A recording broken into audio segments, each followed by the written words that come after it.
Florida's housing market just flipped, and it's not what you think. 7 of the top 10 buyers markets in the entire country are right here in the Sunshine State. That means more sellers than buyers, homes sitting on the market, and prices finally starting to bend. If you've been waiting for a deal in Florida, this is your moment. Today, we're counting down the 7 Florida cities where buyers have the upper hand right now, and I'll show you how to use this reset to snag a home on your terms, not the sellers. Fort Lauderdale, Florida. Fort Lauderdale used to be the playground for spring breakers and snowbirds, but right now, it's become one of the best buyers markets in the entire U.S.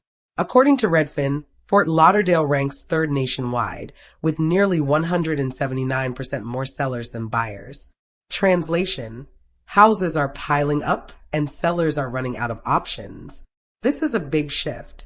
Just a couple of years ago, homes here were selling in days, with cash offers flying in from New York and California.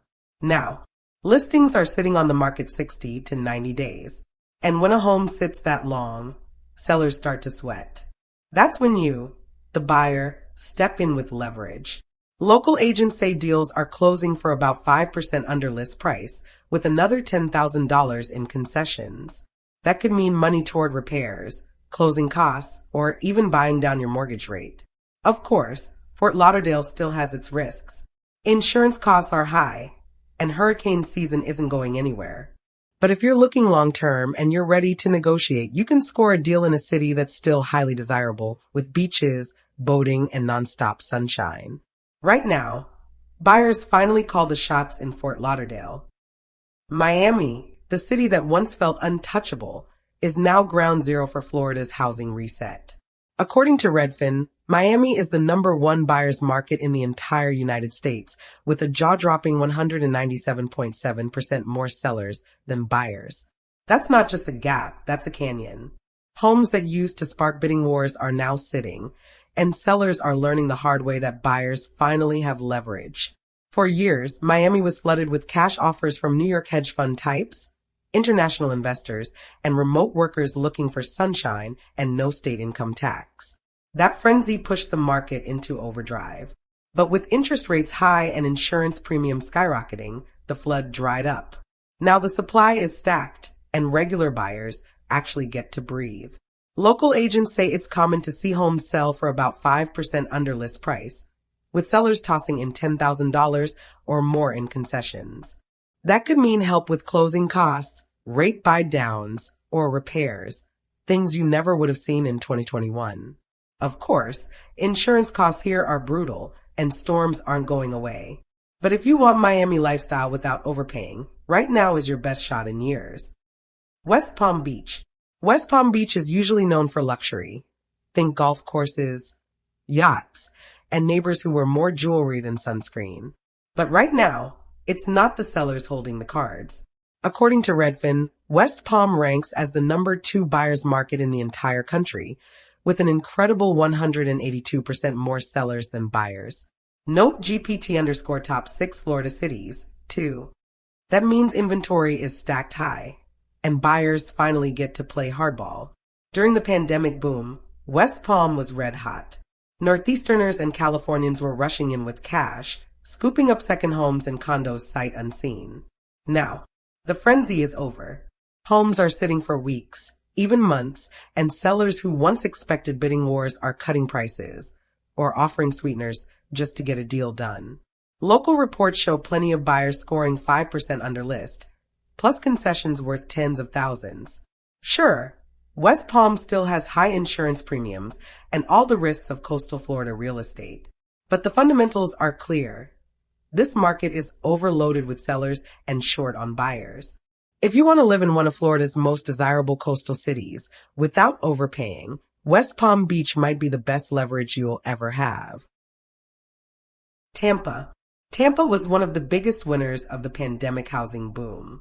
Families from the Northeast and Midwest flooded in, prices shot up, and bidding wars got so out of control that homes were selling before the open house even started. But in 2025, Tampa's market hit a wall, and now it's one of the top buyers markets in America. According to Redfin, Tampa ranks number 6 nationwide, with 118.6% more sellers than buyers. That imbalance has created a glut of listings. Right now, there are nearly 27,000 homes for sale in the metro area, compared to about 12,300 buyers. That's more than double the supply needed to keep sellers in control. The result? Homes are lingering, and buyers suddenly have options. The median price in Tampa sits around $371,000, slightly down from last year. But the real story is leverage. Agents say buyers are routinely landing 5 to 7% under asking, plus concessions worth $10,000 or more. That can mean closing cost credits, help with repairs, or money to buy down your mortgage rate. For buyers, Tampa is a sweet spot, still a growing city with jobs, culture, and beaches nearby, but finally a place where you don't have to overpay to get in. Jacksonville. Jacksonville is Florida's biggest city by land area, and right now, it's also one of the best places for buyers to strike a deal. According to Redfin, Jacksonville ranks number 5 nationwide, with about 119.5% more sellers than buyers. That kind of gap means inventory is building fast, and sellers are starting to lose patience. During the pandemic, Jacksonville was a magnet for out-of-staters looking for affordability. Prices shot up as Californians, New Yorkers, and remote workers bought in. But today, that wave is gone, and homes that used to vanish in days are now sitting on the market for weeks. Once a property lingers past the 30-day mark, buyers know it's time to negotiate. And in Jacksonville, that's happening more and more often. The beauty of this market is balance. Jacksonville still offers relatively affordable prices compared to South Florida, plus job growth from logistics, healthcare, and finance. But because there are so many sellers, buyers can expect discounts and concessions that weren't even imaginable 2 years ago. If you're looking for a Florida city with space, beaches nearby, and leverage in your corner, Jacksonville is the kind of market where patience pays off big. Orlando, Florida. Orlando isn't just about theme parks and tourists. It's also one of the most buyer-friendly housing markets in the U.S. right now. Redfin ranks Orlando number 9 nationwide, with about 92% more sellers than buyers. That's a massive swing from just a couple years ago, when homes here were selling faster than FastPass tickets at Disney. During the pandemic, demand went through the roof. Remote workers, investors, and out-of-staters all piled in, driving prices higher and higher. But today, the frenzy has cooled. Homes are sitting longer, sellers are growing anxious, and buyers are finally getting the upper hand.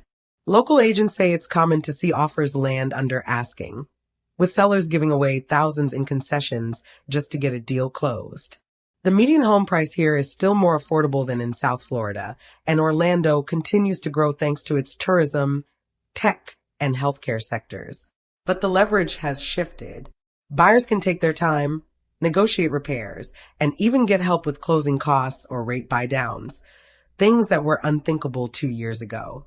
If you want to live in Florida's center of entertainment and opportunity without overpaying, Orlando's reset is your chance. Cape Coral, Florida. Cape Coral was one of the hottest housing markets in America during the pandemic. Everyone wanted a piece of this waterfront city with its endless canals and quick access to the Gulf.